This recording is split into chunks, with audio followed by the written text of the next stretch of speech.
I had been using a dating app for a few months when I matched with a guy named Alex. He seemed sweet, had a great smile, and we hit it off immediately. We exchanged numbers and started texting and calling each other frequently. After a couple of weeks, we decided to meet in person. Our first date went smoothly. We talked for hours and realized we had many mutual interests. We continued seeing each other, and everything seemed perfect. One night, while we were on a date, Alex mentioned that he lived nearby and suggested we go to his place to watch a movie. I agreed, thinking it was a sign of trust and wanting to take our relationship to the next level. His apartment was neat and well decorated, filled with personal touches that made it feel cozy. We settled in to watch the movie, but as the night went on, Alex's demeanor began to change. He became intense and possessive, making offhand comments about my friends and family that felt intrusive. Feeling uncomfortable, I made an excuse to leave. He seemed disappointed, but didn't argue. A few nights later, I started hearing strange noises outside my apartment: footsteps, rustling, and whispers.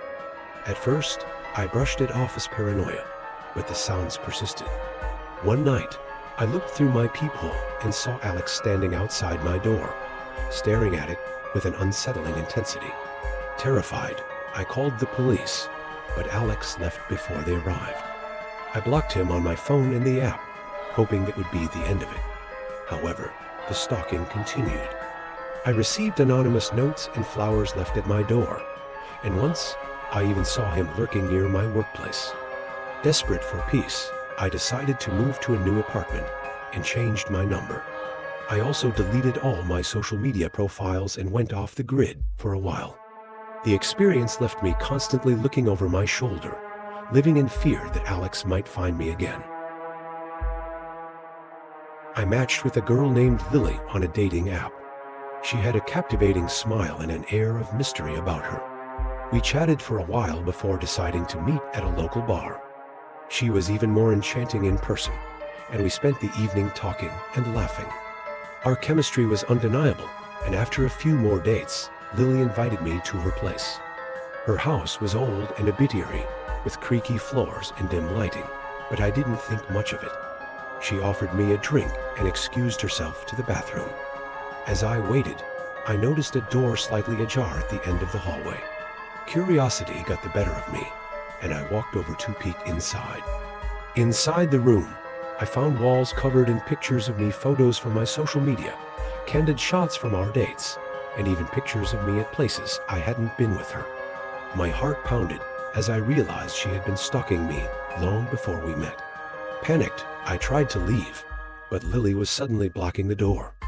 Her demeanor had changed. She was no longer the charming girl I had met. She accused me of snooping and demanded to know why I was in the room. I made an excuse, saying I got lost looking for the bathroom, and managed to get past her, promising I'd call her later. I left her house and never looked back, deleting the app and changing my phone number immediately. In the weeks that followed, I received numerous messages and calls from unknown numbers. They were all from Lily, begging for another chance and threatening me when I didn't respond. The fear that she might show up at my doorstep kept me on edge for months.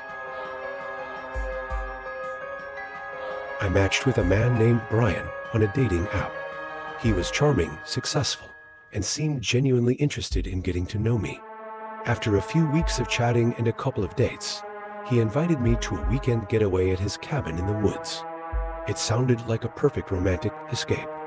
The cabin was beautiful, nestled deep in the forest, and the first night was perfect.